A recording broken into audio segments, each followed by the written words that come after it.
Good morning guys, welcome to our channel. ये हमारी आज change in profit sharing ratio की 5वीं वीडियो है, यानी कि पार्ट 5। तो गाइस, इससे पहले हमने अपना चेंज इन प्रॉफिट रेशो में गेनिंग रेशो, सैक्रिफाइस रेशो और भी बहुत सारे टॉपिक कर लिए। तो आज का हमारा टॉपिक है net effect on revaluation. Net effect on revaluation.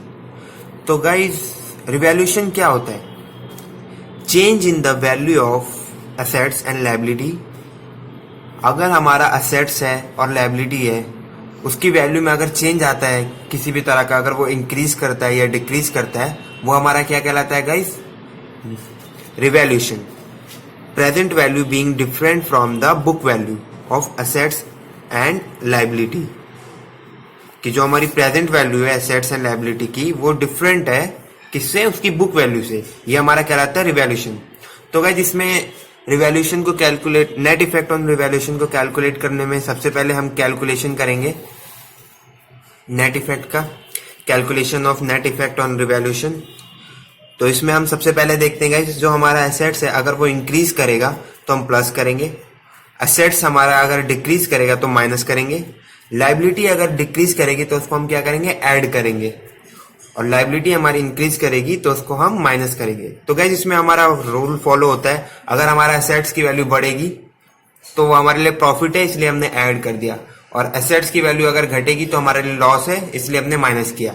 Liability जो हमारे लिए चिंता होती है गाइस, अगर उसकी वैल्यू घटेगी तो हमारे लिए प्रॉफिट है, और लायबिलिटी जो हमारे लिए चिंता है, कर्जा है, अगर उसकी वैल्यू बढ़ेगी तो हमारे लिए लॉस है, इसलिए इसको हम माइनस करते हैं। और इसका जो भी हमारा आउटपुट आएगा, मतलब आंसर आएगा, अगर ये प्रॉफिट आता है यानी कि प्लस में आता है तो ये हमारा गेन या प्रॉफिट कहलाएगा, अगर माइनस में आता है तो वो हमारा लॉस कहलाएगा।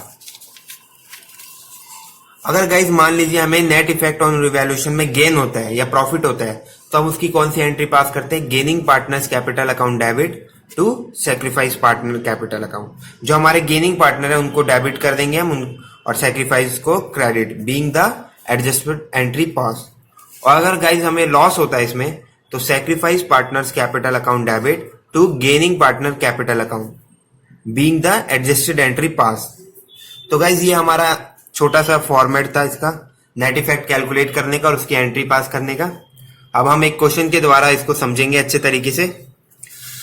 तो गाइज, इसके स्टेप क्या होते हैं? सबसे पहले हमें कैलकुलेशन करनी होती है गेनिंग रेशियो और सैक्रिफाइस रेशियो की, देन उसके बाद नेट इफेक्ट कैलकुलेट करना होता है, देन लास्ट है पास द सिंगल एंट्री, और इसके बाद हमें एंट्री पास करनी होती है। तो गाइज, ये रहा हमारे सामने क्वेश्चन। हम इस क्वेश्चन को रीड करते हैं।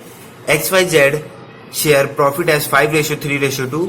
दे decide to share their future profit ratio 4:3:3 with the effect from 1st April 2020. On this date the following revaluation have taken place. तो ये फॉलोइंग रिवैल्यूएशन थी गाइज जो इसमें टेकन प्लेस हुई है। इस क्वेश्चन में क्या बोला गया गाइज? अभी तक XYZ की ओल्ड रेशियो दे रखी है 5:3:2 और न्यू रेशियो दे रखी है 4:3:3।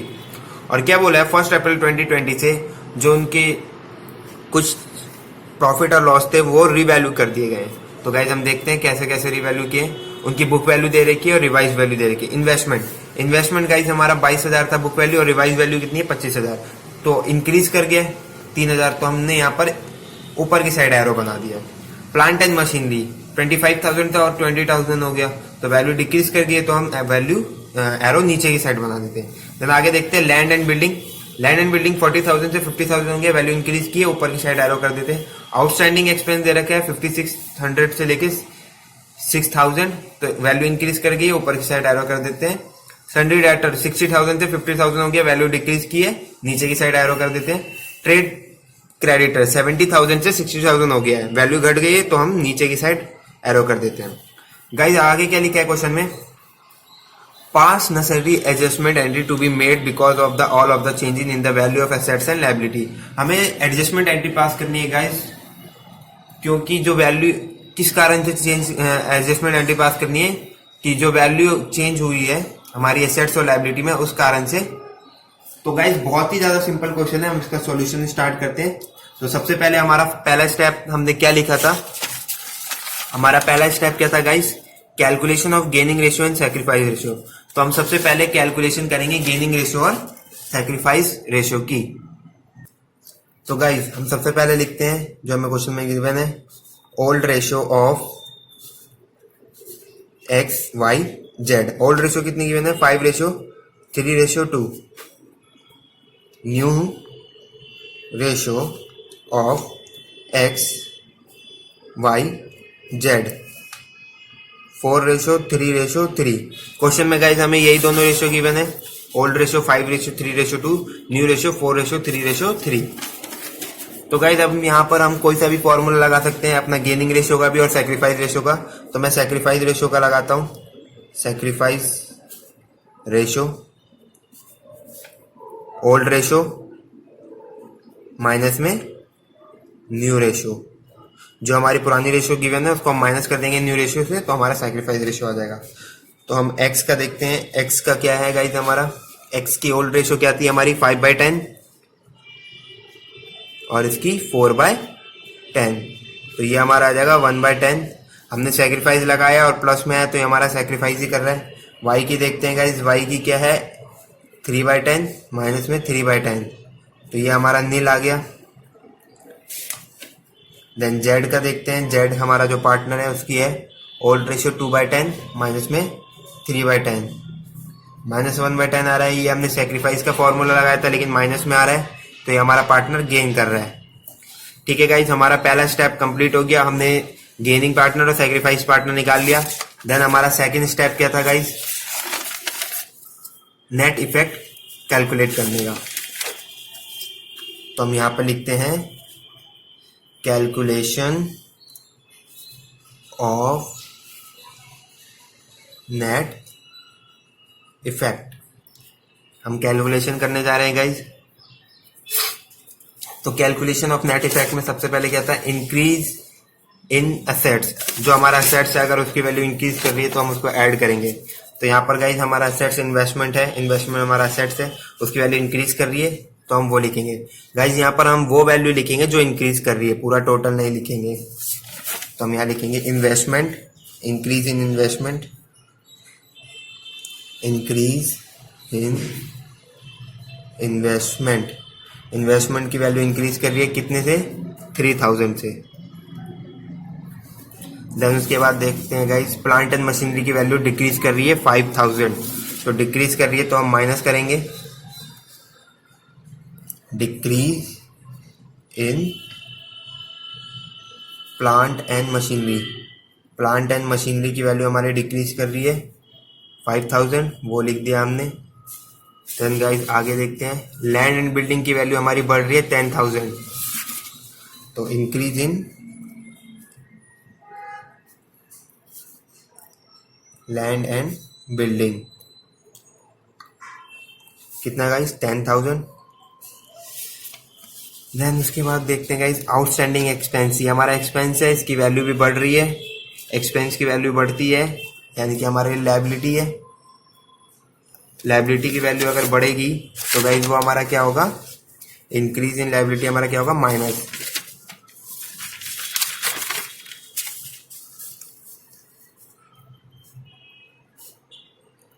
माइनस करेंगे हम increase in outstanding expense. Outstanding expense कितने से गाइस? ये हमारा कितने से बढ़ रहा है? 400। इसके बाद देखते हैं गाइस और क्या है? Sundry debtor. सन्ड्री डेटर भी हमारा घट रहा है 10000। तो अगर सन्ड्री डेटर हमारा क्या एसेट्स है, एसेट्स की वैल्यू घटती है तो हम माइनस करेंगे डिक्रीज इन सन्ड्री डेटर 10,000। इसके बाद गाइस हम देखते हैं ट्रेड क्रेडिटर। ट्रेड क्रेडिटर हमारा घट रहा है। ट्रेड क्रेडिटर हमारे लिए लायबिलिटी होता है, तो ये हमारा क्या हो जाएगा? Decrease in trade creditor 10,000। तो गाइस हमने इसकी सारी एंट्री कर ली है। अब इसका टोटल करना है। 10 से 10 गया